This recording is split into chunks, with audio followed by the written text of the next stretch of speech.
Hello दोस्तों, मैं प्रधान प्रजापति आप सभी का अपने YouTube channel increase mathematics classes में स्वागत करता हूं।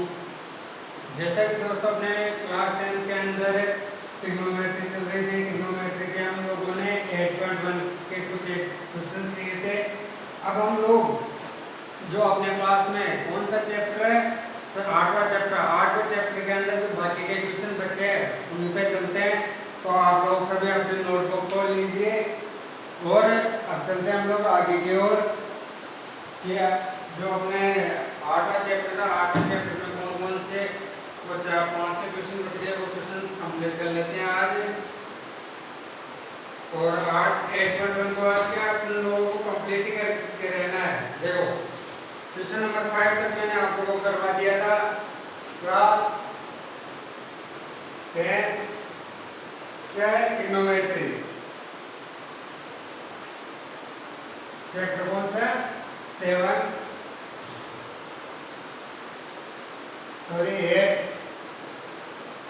चैप्टर 8 कौन सा? ट्रिग्नोमेट्री।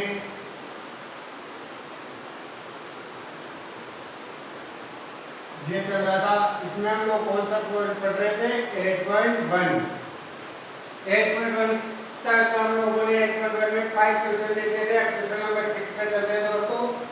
क्वेश्चन नंबर 6 में क्या बोल रहा है कि कौन ए और कौन बी, यानी कि कौन ए और कौन सा जो कौन बी मेरे पास में है वो क्या है? एक्यूट एंगल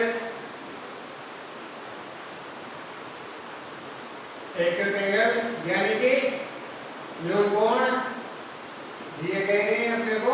कौन कौन से एंगल? कौन ए एंड कौन बी।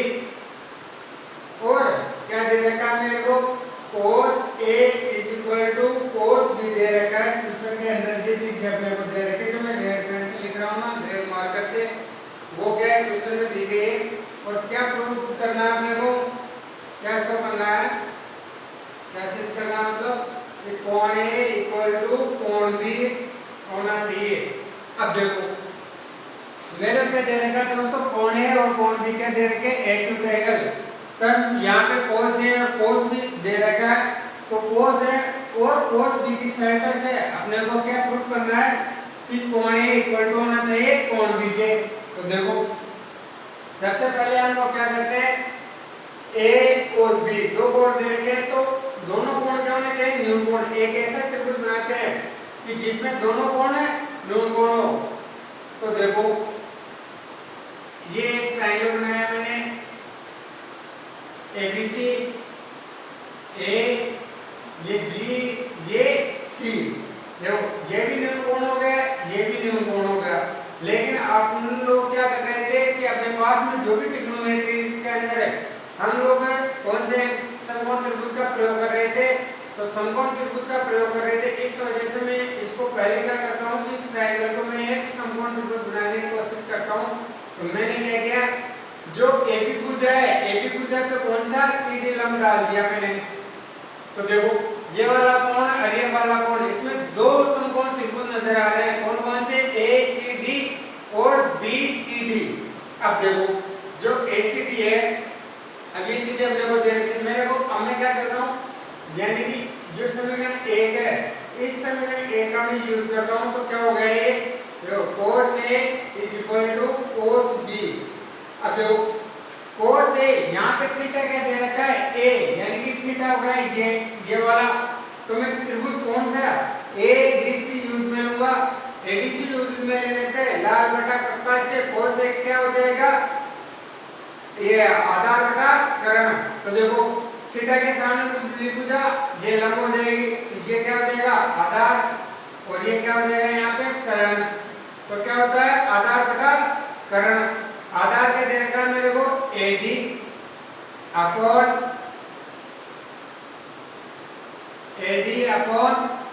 और कर्ण क्या दे रखा है? AC = cos B। cos B का मतलब B वाले कोण को हमें लेना है थीटा, क्योंकि थीटा क्या दे रखा है? B। अब मैंने थीटा यहाँ पे B लिया, तो ये लंब हो जाएगा और इधर वाला पार्ट क्या हो जाएगा? आधार। लेकिन त्रिभुज कौन सा? BCD के लिए कर्ण का काम कौन सी भुजा करेगी? BC भुजा। तो देखो वही आधार बटा कर्ण, यानी कि BD अपॉन इसे इक्वेशन नंबर 1 दे दो।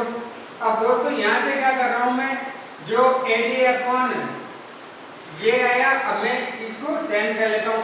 जो ये BD है मैं इसको इसमें ले जाता हूँ, इसमें डिवाइड के अंदर, तो AD upon BD is equal to AC upon BC। ये क्या हो जाएगा, AC अपॉन BC। इसे मैं मान लेता हूँ K के इक्वल टू में। अब देखो जब मैंने इस इक्वेशन को किसके इक्वल टू में माना, AD के इक्वल टू में। अब देखो ट्रायंगल कौन सा लेते हैं, सबसे पहले ADC में पाइथागोरस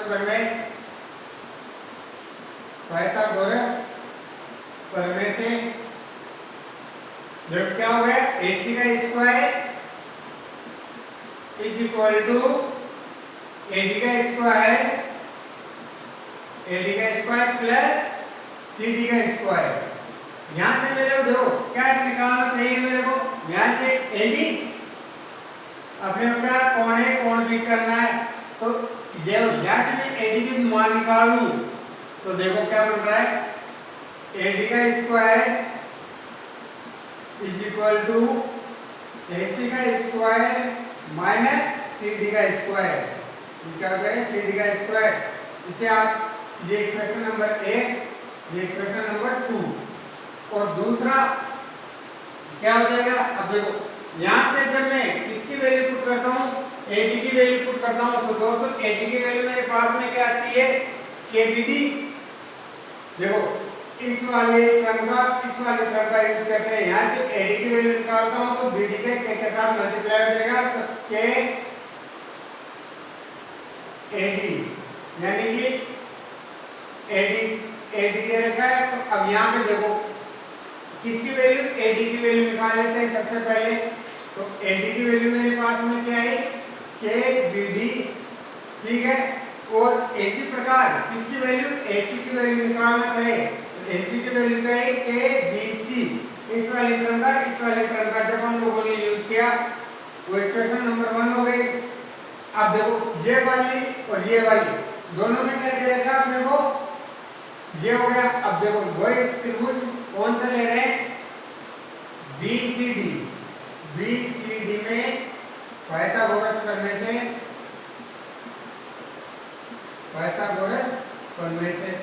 अब देखना BCD में जब मैं पाइथागोरस प्रमेय लगा रहा हूं दोस्तों, तो मेरे पास में क्या बन रहा है, किसका स्क्वायर, BC का square is equal to BD का स्क्वायर प्लस CD का स्क्वायर। अब जो कौन सी, एक तो ये इक्वेशन नंबर 2 और इक्वेशन नंबर 3 है। यहाँ से देखो ADBC अपने को दे रखा, अपने को क्या चाहिए, CD।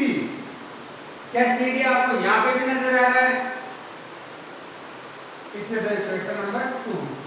CD यहाँ पे भी नजर आ रहा है, CD यहाँ पे भी नजर आ रहा है आप लोगों को। तो क्या मैं CD की वैल्यू निकाल सकता हूँ, तो CD की वैल्यू दोस्तों मेरे पास में देखो क्या आ रही है, CD का स्क्वायर इज इक्वल टू, यहाँ का CD का यहाँ से निकाल लेते हैं, तो CD square equal to AC का स्क्वायर माइनस AD का स्क्वायर हो जाएगा। यहाँ से CD की वैल्यू निकालता हूँ दोस्तों में, तो क्या आ गई, CD की वैल्यू निकाली तो यहाँ से प्राप्त हुआ मेरे को CD square is equal to BC का स्क्वायर माइनस BD का स्क्वायर। ये हो गई, तो 1 2 ये समीकरण 3, ये समीकरण 4 और ये समीकरण 5। अब किसका यूज कर रहे हैं हम लोग यहाँ पे, जो अपने पास में देखो समीकरण 3 और समीकरण 5, समीकरण 3 व 5 दोनों क्या आपस में इक्वल टू है। तो देखो एक बार यहाँ तक समझिए, फिर बढ़ते हैं लोग आगे। देखो मेरे को दोस्तों यहाँ पे क्या दे रखा है, एक त्रिभुज दे रखा है, कौन सा, ABC। तब मैंने यहाँ पे क्या किया कि मेरे को पता है कि अपने पास में जो भी एक ट्रायंगल होता है ट्रिग्नोमेट्री के अंदर, उसमें कौन सा ट्रायंगल यूज में लेते हैं हम लोग, समकोण त्रिभुज। अब यहाँ पे कोई भी समकोण नहीं मिल रहा है, इस वजह से मैंने क्या किया, एक भी भुजा पे किसका रंग डाल दिया, CD का। तो ये क्या फिर क्या दे रखा है मेरे को, cos A is equal to cos B। इसका यूज किया cos A equal to cos B, फिर यहाँ से मैंने cos A क्या होगा लाल बटा कक्का, A क्या दे रखा है यहाँ पे थीटा, इसलिए मैंने थीटा ये माना तो लंबी हो गया, करीबी हो गया, आधारित का कौन से ट्रायंगल के लिए ADC, इस ट्रायंगल के लिए तो cos A की वैल्यू का प्राप्त हुई AD upon AC, cos B की वैल्यू का प्राप्त हुई BD अपॉन BC। फिर क्या इस AD के नीचे तो मैंने BD को ले गया और AC को BD की जगह ले गया, तो ये वाली इक्वेशन मिली। जब ये इक्वेशन बनी तो मैंने क्या किया, जो ये दो त्रिभुज बने ना कौन से ACD और BCD, दोनों त्रिभुजों में पाइथागोरस प्रमेय का यूज किया। क्यों किया? क्योंकि मेरे पास में जो CD भुजा है वो दोनों ट्रायंगलों में क्या दे रखी है, उभयनिष्ठ भुजा है, यानी कि ये इसके लिए भी काम में आ रही है, ये इस ट्रायंगल के लिए, इस त्रिभुज के लिए भी काम में आ रही है, और इस भुजा की माप दोनों ट्रायंगल के लिए इक्वल होगी, यानी कि बराबर होगी। तो देखो, तो यहाँ से कौन सा ट्रायंगल लिया हमने, कौन सा त्रिभुज का यूज किया, ADC। जब मैंने यहाँ से ADC का यूज किया, ADC में क्या बोल रहा है, करण क्या है AC, तो AC का स्क्वायर इक्वल टू आधार का स्क्वायर प्लस लंब का स्क्वायर CD का स्क्वायर। अब देखो अपने को वैल्यू किसकी निकालनी है, CD की, तो मैंने यहाँ से CD निकाल लिया, तो CD square equal to AD square वाले पार्ट को मैंने AC की साइड में लेकर के माइनस कर दिया, ये हो गया, और यहाँ से यानी BD upon AD upon BD equal to AC upon BC equal to क्या के दे रखा है K। यहाँ से मैंने क्या किया, एक जगह तो AD की वैल्यू यानी कि जो फर्स्ट टर्म और लास्ट वाले टर्म है AD upon BD equal to K, वहां से मैंने AD की वैल्यू निकाली, AD की वैल्यू मेरे पास में क्या है KBD, और जो सेकंड वाली टर्म और थर्ड वाली टर्म है वहां उन दोनों टर्मों से मैंने क्या किया, AC की वैल्यू निकाली, AC की वैल्यू क्या निकली KBC।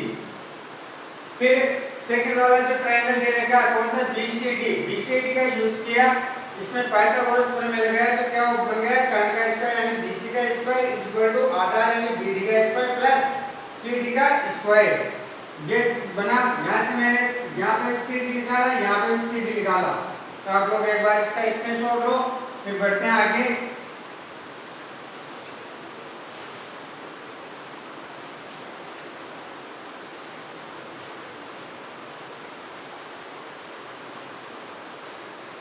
हाँ तो दोस्तों आप लोगों ने इसका स्क्रीनशॉट ले लिया होगा।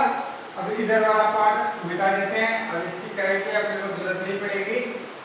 तो देखो समीकरण और समीकरण 3 व 5 से क्या CD स्क्वायर, तो मैं इनको बराबर रख लेता हूँ, ये क्या बन गया AC का स्क्वायर माइनस AD का square is equal to BC का स्क्वायर माइनस BD का स्क्वायर। अब यहाँ से दोस्तों मैं क्या करता हूँ, किसकी AD की और AC की वैल्यू रखता हूँ।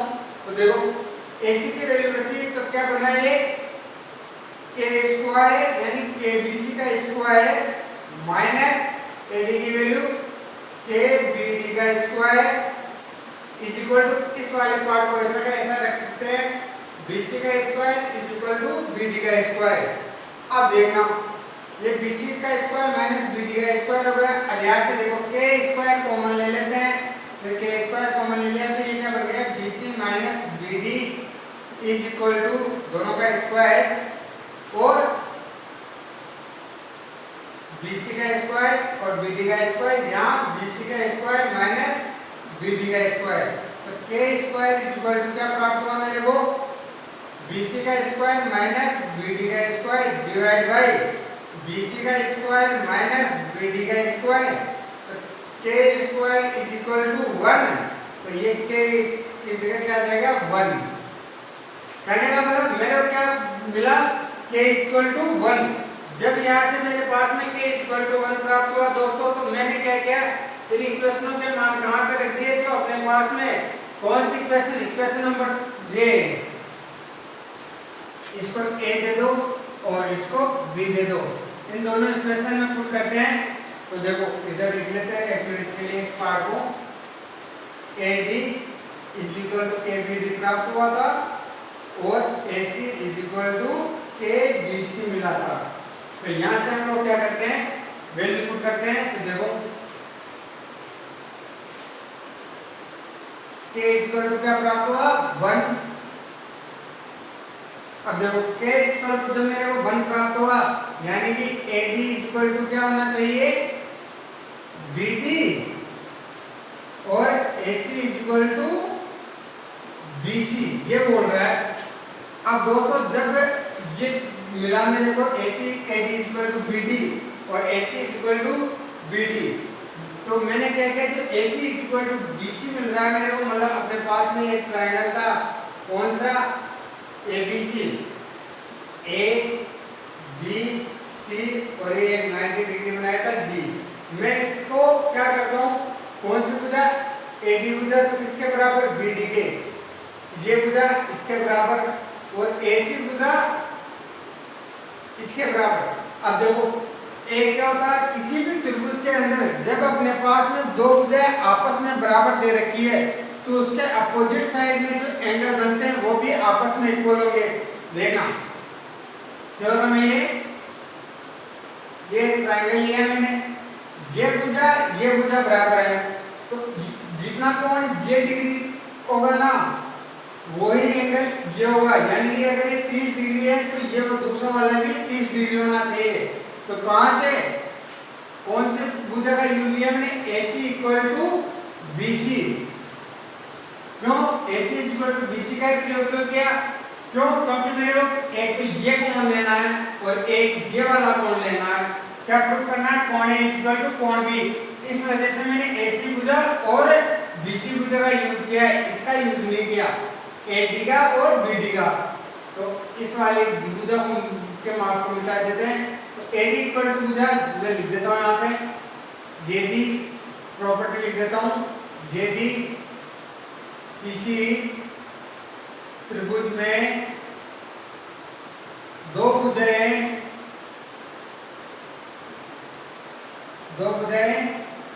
बराबर हो, तो उन दोनों भुजाओं के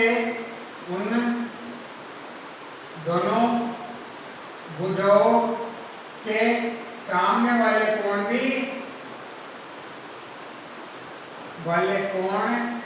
एक दूसरे के क्या होंगे, बराबर, एक दूसरे के बराबर होंगे। ये प्रॉपर्टी है, इसे आप लिख लेना साथ के साथ। जब AD इक्वल टू BD है, यानी कि तो कोण A इक्वल टू कोण B प्राप्त हो गया अपने। देखना दोस्तों, हम लोगों ने यहाँ पे कुछ ही नहीं किया, अपने पास में क्या दे रखा है कि कौन कौन से कोण है, A और कोण B एक्यूट एंगल है, और क्या दे रखा है क्वेश्चन में, cos A equal to cos B होना चाहिए, तब cos A equal to cos B होना चाहिए। तो मेरे को क्या प्रूव करना है कि कोण A इक्वल टू कोण B भी होना चाहिए। तो मैंने क्या किया, एक ट्रायंगल लिया, कौन सा, ABC। जब मैंने ABC लिया, लेकिन मेरे को पता है कि हम लोग ट्रिग्नोमेट्री के अंदर एक समकोण त्रिभुज यानी कि राइट एंगल ट्रायंगल का यूज करते हैं। तो यहाँ पे मेरे पास में समकोण है नहीं, तो मैंने इस त्रिभुज में समकोण बनाने के लिए कौन से AB भुजा पे CD लंब डाल दिया, यानी कि क्या किया यहाँ पे, AB भुजा पे लंब डाला, कौन सा, CD, है ना। तो लंब डालने के बाद मेरे को यहाँ पे दो समकोण त्रिभुज मिले। कौन कौन से समकोण त्रिभुज मिले, एक तो ACD मिला, एक ये CBD। तो यहाँ से फिर मैंने क्या किया, पहले ये cos A की cos B की वैल्यू निकाली, थीटा वगैरह देख के, फिर वैल्यू पुट की, जो मान आया उनमें दोनों भुजाओं के अनुपात को आपस में क्रॉस करके उसको k के इक्वल टू रख लिया। वहां से क्या किया मैंने, AC की वैल्यू निकाल ली और CD की वैल्यू निकाल ली। क्यों निकाली, क्योंकि मेरे को जब इस पे पाइथागोरस पे मैं यूज करूंगा, तो मेरे को यहाँ पे CD दिख रहा है ना, इस CD के अंदर उस वैल्यू को रख देंगे। तो फिर CD दोनों त्रिभुजों के अंदर पाइथागोरस प्रमेय से जो CD भुजा उभयनिष्ठ दे रखी है, वहां से मेरे को भुजा प्राप्त हो जाएगी, कौन सी, CD। और वैल्यू पुट करने पे मेरे पास में क्या आएगा, AD इक्वल टू BD। और मैंने बताया किसी भी ट्रायंगल के अंदर जब दो भुजाएं आपस में इक्वल टू दे रखी है, तो उसके अपोजिट एंगल यानी उसके आमने सामने कोण भी बराबर होंगे। तो आप लोग उसका स्क्रीनशॉट लो दोस्तों एक बार।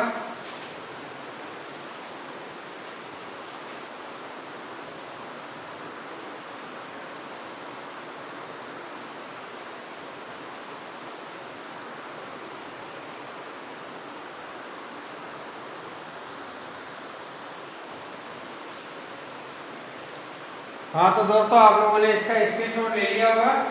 अब देख बढ़ते हैं हम लोग क्वेश्चन नंबर 7 की ओर। बस कुछ ही नहीं करना है, अपने को एक समकोण त्रिभुज लेना है जो दे रखा cos A cos B, वहां से जो थीटा दे रखा उस थीटा के आधार पे मैं cos A और cos B की वैल्यू निकालूंगा, उसे के इक्वल टू में रख दूंगा और इक्वल टू में रखने के बाद में मेरे पास में जो आएगा वहां से मैं क्या CD का मान निकालूंगा, बाकी हो जाऊंगा और वहां से दोनों त्रिभुजों में पाइथागोरस प्रमेय लगाऊंगा और पाइथागोरस प्रमेय लगाने के बाद CD का उसमें भी CD लेना है और यानी कि दोनों में लंब उभयनिष्ठ है तो लंब का मान निकालना पाइथागोरस प्रमेय से। फिर दोनों में लंब इक्वल टू है तो दोनों इक्वेशनों को इक्वल टू में रखना है और इक्वल टू में रख के आप लोगों को क्या करना है दोस्तों, जैसे इक्वल टू में रखोगे आपके पास में दो भुजाएं बराबर आएगी। कौन कौन सी? एक भुजा तो AC, एक भुजा BC। वहां से दो भुजाएं जब आपस में बराबर होती है तो उनके एंगल भी इक्वल टू में होते हैं। तो देखो अब क्वेश्चन नंबर 7 इसी का क्वेश्चन नंबर 7 क्या बोल रहा है दोस्तों, मेरे क्या दे रखा cot theta is equal to 7/8। जब cot थीटा 7/8 दे रखा है तो मेरे को क्या प्रूव करना है, पहला पार्ट कि 1 plus sin theta 1 minus sin theta upon 1 plus cos theta 1 minus cos theta, ये अपने को प्रूव करना है। पहला पार्ट है। तो देखो मेरे क्या दे रखा cot थीटा, तो ये लिखा मैंने cot थीटा और इस दरवाजे भाग में बनाया मैंने क्या, एक समकोण त्रिभुज। ये लो अब cot थीटा कितना दे रखा है मेरे को 7/8। cot थीटा क्या होता है दोस्तों, लाल बटा कटका से आधार बटा करण है, लंब आधार ही हो गया लंब ही हो गया। और अपने को थीटा cos से भी अगर मान लेते हैं तो थीटा ये ले लेते हैं ABC। तो आधार क्या दे रखा 7, तो ये 7 और लंब कितना 8। अपने को क्या निकालना है AC। तो सबसे पहले हम लोग AC का मान निकालते हैं। तो देखो पाइथागोरस थ्योरम से, पाइथागोरस प्रमेय से क्या निकाला, AC का square is equal to AB का स्क्वायर प्लस BC का स्क्वायर। वैल्यू पुट करो दोस्तों, AC की वैल्यू कितनी दे रखी है 8 का स्क्वायर और AB की वैल्यू 7 का स्क्वायर प्लस 8 का स्क्वायर। 7 का स्क्वायर कितना होता है 49 प्लस 8 का स्क्वायर कितना होता है 64। 8 और 4 9 3 13 कैरी 1 चली गई, 6 4 कितना हो गए 10 और कैरी 1 ऐड किया तो 113। अब देखो तो AC इज इक्वल टू क्या है √113, ये प्राप्त हुआ। अब यहाँ से दोस्तों मैं क्या करता हूँ, किसकी वैल्यू, पहले sin थीटा और cos थीटा दो चीजें चाहिए मेरे को। तो मैं सबसे पहले sin थीटा निकाल लेता हूँ। sin थीटा क्या होता है लंब बटा करण, याद हो गई तो ये कितना आ गया √113। अब देखो sin थीटा क्या होता है लंब बटा करण, लंब कितना दे रखा है दोस्तों BC अपॉन करण कितना है AC। तो BC की वैल्यू कितनी दे रखी है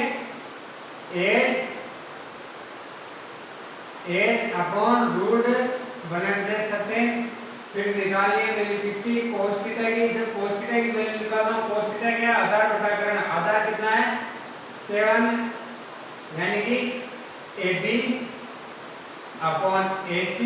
तो ये क्या हो जाएगा 7 अपॉन √113।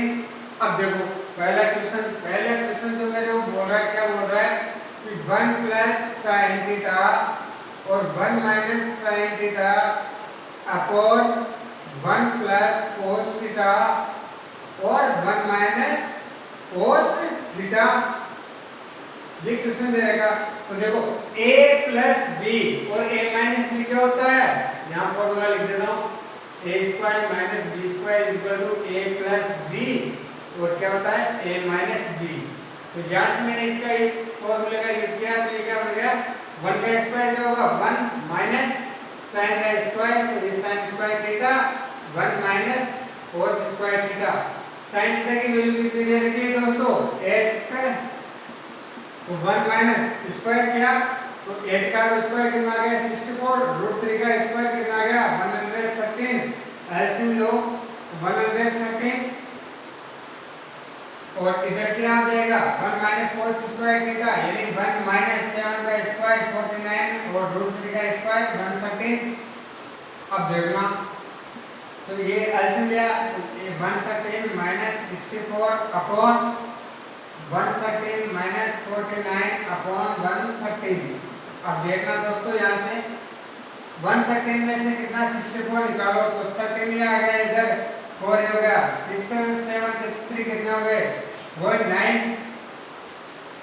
और यहाँ पे कितना बच गया 10 भाई 1 इधर ले लिए 10 में से 6 गया तो कितना रह गया 4 डिवाइड बाई 113 अपॉन इसमें से निकाला तो यहाँ से कितना बचा मेरे पास में 13 में से 9 गए तो 4 और 10 में से 4 गए तो 6 डिवाइड बाई 113 130 से 130 कैंसिल आउट 13 तो क्या आंसर मिल गया 49 अपॉन 64। ये आंसर देखो दोस्तों मेरे को क्या दे रखा है cos थीटा इक्वल टू 7/8 दे रखा है। मेरे को क्या प्रूव करना है कि 1 plus sin theta bracket 1 minus sin theta upon 1 plus cos theta 1 minus cos theta दे रखा है। तो मैंने क्या किया कि cos थीटा दे रखा है, cos थीटा क्या होता है मेरे पास में आधार बटा लंब, तो आधार बटा लंब थीटा मैंने माना तो लंबी हो गया आधार हो गया करणीय हो गया, पाइथागोरस फॉर्मूला लगाया यानी कि AC का square is equal to AB का स्क्वायर प्लस BC का स्क्वायर। वैल्यू पुट करी AB का 7 सेंटीमीटर तो 7 का स्क्वायर प्लस BC का 8 सेंटीमीटर तो 8 का square is equal to square किया 7 का स्क्वायर 49 8 का स्क्वायर 64 इज इक्वल टू इनको ऐड किया तो 113 113। फिर AC स्क्वायर की वैल्यू है ये मेरे को चाहिए ओनली फॉर AC की वैल्यू निकालने के लिए इस पे क्या आ जाएगा रूट, तो ये क्या हो गया रूट 113। फिर यहाँ से sin थीटा क्या होता है लंब बटा करण, लंब कितना दे देगा 8, करण कितना दे देगा रूट 113। cos थीटा क्या होता है यानी कि आधार बटा करण, आधार कितना दे रखा है 7 सेंटीमीटर तो 7 बटा और करण कितना दे रखा है रूट 113। और जो मेरे पास में 1 plus sin theta 1 minus sin theta यानी कि a plus b a minus b के फॉर्मूले से इसको ओपन किया तो ये क्या बना 1 माइनस का sin square theta upon 1 minus cos square theta. फिर वैल्यू पुट की तो यहाँ से 1 माइनस sin स्क्वायर का क्या मान आएगा 64 बटा 113 और cos थीटा का मान क्या आ जाएगा 49 बटा 113। एलसीएम लेके आके सॉल्व करके क्या आया अपने पास में आंसर 49 बटा 64। तो दोस्तों इसका स्क्रीनशॉट लो। ये क्वेश्चन नंबर 7 कंप्लीट। फिर बढ़ते हैं हम लोग क्वेश्चन नंबर 8 की ओर। सॉरी इसका सेकंड पार्ट और है तो एक बार इसका स्क्रीनशॉट लो फिर सेकंड पार्ट इधर करवा देते हैं आप लोगों को। सेकंड पार्ट का क्या है कि इसमें ये आंसर दे रखा है। देखो ये फर्स्ट पार्ट हो गया, सेकंड पार्ट क्या बोल रहा है दोस्तों अपने किसकी वैल्यू चाहिए cot स्क्वायर थीटा और cot थीटा की देखो मेरे पास में कितनी वैल्यू दे रखी है 7/8 तो ये क्या जाएगा 7/8 का स्क्वायर यानी कि 7 का स्क्वायर 49 8 का स्क्वायर 64। ये आंसर है। अब देखो क्वेश्चन नंबर 8 बस कॉन्सेप्ट क्लियर कर लो दोस्तों। आप लोग आपके कहीं पे भी दिक्कत नहीं आएगी क्वेश्चनों में और देखा जाए तो समझ में आने के बाद बिल्कुल इजी है ये प्रश्नावली और शायद आप लोगों को इससे इजी कोई भी प्रश्नावली नहीं लगेगी। इस वजह से सबसे पहले हम लोगों ने कौन सा चैप्टर स्टार्ट किया त्रिकोणमिति यानी ट्रिग्नोमेट्री। देखो कौन सा क्वेश्चन है? क्वेश्चन नंबर 7 हो गया। क्वेश्चन नंबर 8, क्वेश्चन नंबर 8 क्या बोल रहा है? 3 4 a = 4 दे रखा है। मेरे को प्रूव करना है कि 1 minus ten square a upon 1 plus ten square a = क्या प्राप्त होना चाहिए? cos स्क्वायर a माइनस का sin स्क्वायर a। अब देखना क्या दोस्तों, मैं इसे इस रूप में लिख सकता हूँ, cot a = 4/3। वही ये मैंने समकोण त्रिभुज का यूज किया दोस्तों। यहाँ पे ये समकोण त्रिभुज बनाया। समकोण त्रिभुज क्या होता है? लाल बटा कक्का, ये वाला फॉर्मूला, लाल बटा कक्का यानी कि आधार बटा लंब। तो ये क्या हो जाएगा? आधार बटा लंब। आधार कितना दे रखा है? 4 सेंटीमीटर और लंब कितना दे रखा है? 3। अब देखो ए बी सी, तो इस पाइथागोरस प्रमेय का यूज करते हैं। पाइथागोरस प्रमेय से क्या आया? AC का स्क्वायर = AB का स्क्वायर प्लस BC का स्क्वायर। AB का स्क्वायर कितना है? 4, तो 4 का स्क्वायर प्लस BC का स्क्वायर यानी 3 का स्क्वायर। 4 का स्क्वायर 16 प्लस 3 का स्क्वायर 9, ये हो गया 25। यानी कि स्क्वायर की वैल्यू है तो AC की वैल्यू क्या आ जाएगी? 5, क्योंकि जब मैं 25 का रूट करूंगा तो मेरे पास में क्या मिलेगा? 5। अब देखो 5 मेरे को क्या चाहिए? तो tan a cos a sin a। तो सबसे पहले मैं क्या निकाल लेता हूँ दोस्तों? sin a। sin a क्या होता है? लंब बटा कर्ण। लंब कितना है दोस्तों? BC upon AC। BC कितना दे रखा है? 3 और AC 5। फिर किसकी वैल्यू चाहिए? cos a की। cos a क्या होता है? आधार। आधार यानी कि AB अपॉन कर्ण कितना होता है? AC। तो AB कितना है? 4, कर्ण कितना है? 5, ये हो गया। और एक वैल्यू किसकी चाहिए मेरे को? tan a की। तो tan a क्या होता है? लंब बटा आधार। लंब कितना दे रखा है? BC और आधार कितना दे रखा है? AB। तो BC कितना है अपने पास में? 3, आधार कितना है? 4। अब देखो ये आ गया। अब लेते हैं साथ में क्या दे रखा है? इसे इक्वेशन नंबर 1 दे दो दोस्तों। इक्वेशन नंबर 1, तो हम लोग क्या करते हैं? समीकरण 1 में वैल्यू पुट करते हैं। तो समीकरण 1 में मान रखने पर क्या प्राप्त हुआ? 1 माइनस 10 की वैल्यू कितनी है?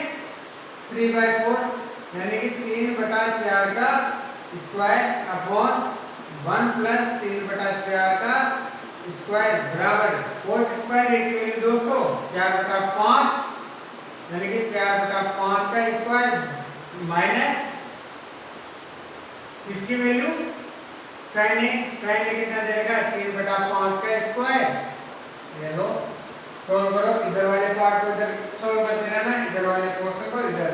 तो देखो 1 माइनस 3 का स्क्वायर 9/4 डिवाइड बाई 1 प्लस वही 9/4 बराबर क्या बनाए?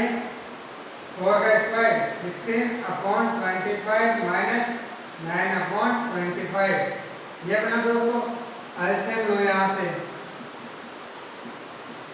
4, 4 माइनस 9 अपॉन 1 माइनस है ना ऊपर। 4 माइनस 9 1 प्लस 9, तो ये कितना हो गया? 4 प्लस 9, ये बीच में 4 कैंसिल आउट हो जाएगा। Is equal to 16।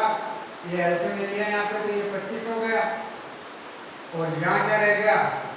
16 माइनस 9, तो 4 माइनस 9 कितना हो गया? माइनस का 5, सॉरी 9/4 नहीं 9/16 होगा।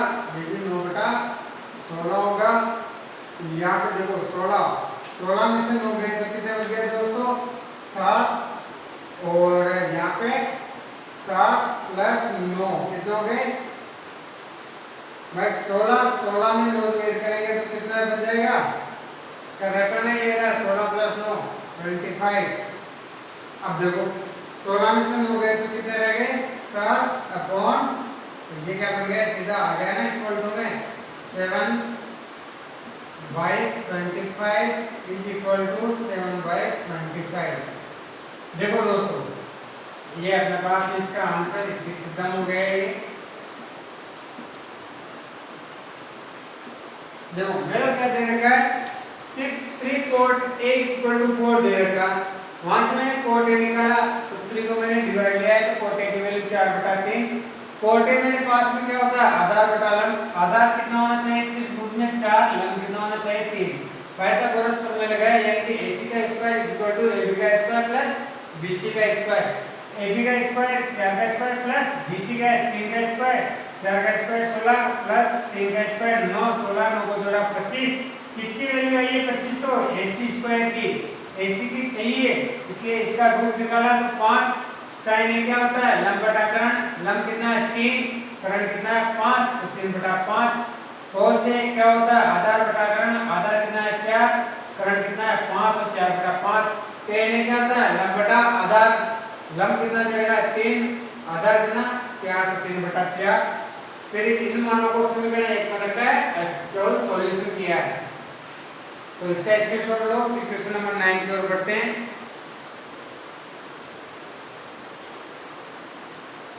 अब देखो दोस्तों जो क्वेश्चन नंबर 9 है चलो करवा देते हैं फिर अपने क्या 8.1 कंप्लीट हो जाएगा। अब देखो क्वेश्चन नंबर 9 और आराम से मस्त होकर बैठा करो, आराम से जैसे बोल रहा हूँ उन शब्दों पे ध्यान दिया करो आप मेरे शब्दों पे। क्वेश्चन नंबर 9 दोस्तों आप लोगों को सॉल्व करके देखना, मैं यहाँ पे लिख देता हूँ सेम ऐसा ही क्या दे रखा है मेरे को। Question number 9 tan is equal to 1/√3 दे रखा है। क्या होता है लाल बटा कक्का से लंब बटा आधार वाला फॉर्मूला, तो ये एक समकोण त्रिभुज बनाओगे आप लोग, लंब कितना हो जाएगा लंब यानी कि एक ये a ये b और ये c तो ये थीटा हो जाएगा यहाँ, ठीक है। क्यों क्योंकि मेरे को a दे रखा है इस वजह से a आधार कितना हो जाएगा √3।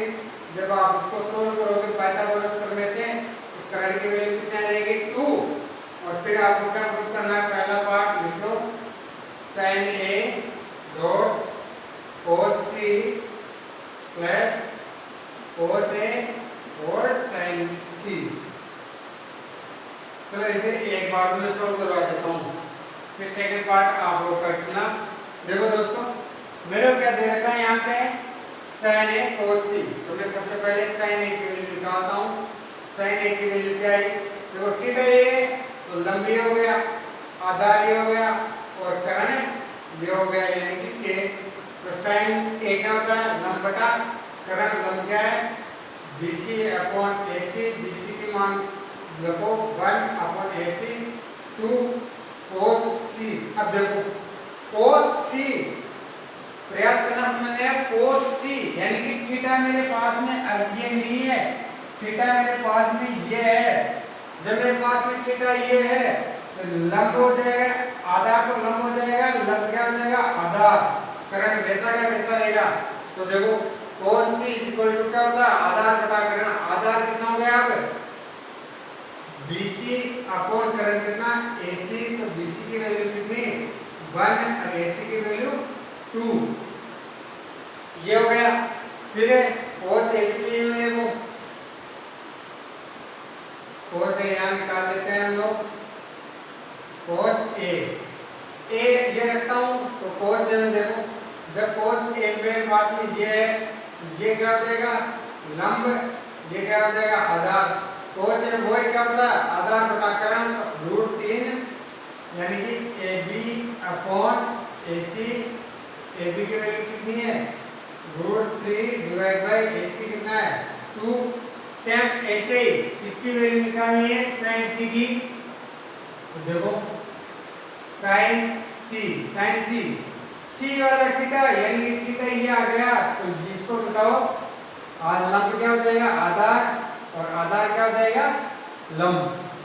तो देखो थीटा के सामने आए पूछा ये तो cos सी sin सी क्या होता है लंब बटा कर्ण, लंब कितना है यानी कि AB अपॉन AC, AB का मान कितना है दोस्तों √3 डिवाइड बाय 2। वैल्यू पुट कर दो इक्वेशन नंबर 1 में, इक्वेशन नंबर 1 में मान रखो क्या मिला sin A यानी कि 1/2 मल्टीप्लाई cos C यानी कि 1/2 प्लस cos A यानी कि √3/2 डॉट sin C यानी कि √3/2। ये क्या बन गया 1/2 को मल्टीप्लाई किया तो 1/4 प्लस √3 कितना हो गया 3/2 नेट 4 एलसीएम लो दोस्तों 4 1 प्लस 3 कितना हो गया 4 इज इक्वल टू 1। ऐसे सॉल्व करना है। सेकंड पार्ट आप लोगों को सॉल्व करके देखना है। क्वेश्चन लिख देता हूं, क्वेश्चन नंबर सेकंड पार्ट है इसी का ही। cos A cos C cos A भी निकाला गया हुआ है, cos C भी निकाला हुआ है, माइनस sin A और sin C। चलो देखो इसको भी। cos A कितना दे रखा है दोस्तों √3/2 cos C कितना दे रखा है 1/2 माइनस sin A कितना दे रखा है 1/2 गुणा sin C कितना दे रखा है √3/2। ये कितना आ गया √3/4 माइनस √3/4। तो 4 एलसीएम ले लोगे, एलसीएम लेने के बाद ऊपर क्या बचा 0, तो इसका मान क्या रहेगा 0। एकदम हाँ तो दोस्तों स्क्रीनशॉट मार ले लो इसका। फिर क्वेश्चन नंबर 10 आप लोगों को करके लाना है, मैं क्वेश्चन लिखवा देता हूँ। और अपने कौन सा चैप्टर है 8.1 कंप्लीट हो गया है, और बाकी के जो क्वेश्चन एक ऑब्जेक्टिव टाइप है वो क्वेश्चन आप लोगों को सॉल्व करके देखना है। तो देखो क्वेश्चन नंबर 10, क्वेश्चन नंबर 10 क्या बोल रहा है दोस्तों, एक ट्रायंगल दे रखा है कौन सा PQR, और क्या बोल रहा है यहाँ पे क्यों होना चाहिए क्या राइट एंगल यानी कि 90 डिग्री समकोण, यानी क्यू कितना डिग्री होना चाहिए 90 डिग्री कोण क्यू। और क्या बोल रहा है कोण क्यू इक्वल टू 90 डिग्री हो गया, और PR plus QR equal to आपको दे रखा है 25, और PQ इक्वल टू दे रखा है दोस्तों आपको 5 सेंटीमीटर। देखना एक बार हल्का सा समझा देते हैं आपको। क्या दे रखा है ये एक त्रिभुज दे रखा है कौन सा, Q को क्या मानना है 90 डिग्री, तो कहीं पे ले लो ये PQR हो गया। मेरे को क्या दे रखा है इसकी वजह PQ यानी कि 5 सेंटीमीटर, तो ये दे रखा है, और PR अब देखो पाइथागोरस थ्योरम लगाओ पहले, क्या हो जाएगा ये PR का square is equal to PQ का स्क्वायर प्लस QR का स्क्वायर। मेरे पास में देखो PR दिख रहा है क्या आपको, मैं क्या करता हूँ इसको 25 माइनस इसका स्क्वायर, PR दिख रहा है तो इसको इधर ले जाऊंगा ना, तो QR का स्क्वायर इज इक्वल टू वही PQ का स्क्वायर प्लस QR का स्क्वायर। इसका स्क्वायर कौन देना है वैल्यू पुट कर देनी है। तो देखो आपके पास में क्या आ जाएगा 5 आ जाएगा 12 ही आ जाएगा, और यहाँ से किसका मान प्राप्त होगा आपको QR का मान प्राप्त हो जाएगा। जब आपको QR का मान प्राप्त हो जाएगा तो इस इक्वेशन में QR का मान रख दोगे, PR की वैल्यू निकाल लोगे, PR की वैल्यू कितनी आ जाएगी 13। और क्या प्रूव करना है आप लोगों को sin P की वैल्यू निकालनी है, cos P की वैल्यू निकालनी है, और tan P की इनकी वैल्यू आप लोगों को निकालनी है। तो दोस्तों आज हमने कौन सा 8.1 चैप्टर कंप्लीट हो गया है। कल से हम लोग जो ट्रिग्नोमेट्रिक के एंगल दे रखे हैं उनके मानों के आधार पर क्वेश्चन सॉल्व करेंगे। सबसे पहले आते हुए सारे देखेंगे किस प्रकार से हम लोग थीटा का मान अलग अलग प्रकार से रखेंगे तो उनकी वैल्यू क्या होगी, तो वो सारणी बनाना सिखाएंगे आपको कल। तो आज की क्लास को हम लोग यही समाप्त करते हैं। और दोस्तों अपने इन वीडियो को अधिक से अधिक शेयर किया कीजिए अपने क्लास साथियों के साथ, अपने रिलेशन में भी कोई भी हो उनके पास में, ताकि उन लोगों को भी अपने इन क्लासों का फायदा मिल पाए। और यहाँ पे देख लो हम लोग क्या कर रहे हैं, प्रत्येक फॉर्मूला प्रूव करके देख रहे हैं, प्रत्येक क्वेश्चन सॉल्व कर रहे हैं, प्रत्येक एग्जाम्पल सॉल्व कर रहे हैं। इसके अलावा आप लोगों को क्या चाहिए, तो इसलिए आप इन क्लासों को अपने दोस्तों के साथ, अपने जो भी रिलेशन में कोई भी 10th क्लास में पढ़ने वाला स्टूडेंट हो उसके पास भेजिए। दोस्तों थैंक यू वेरी मच।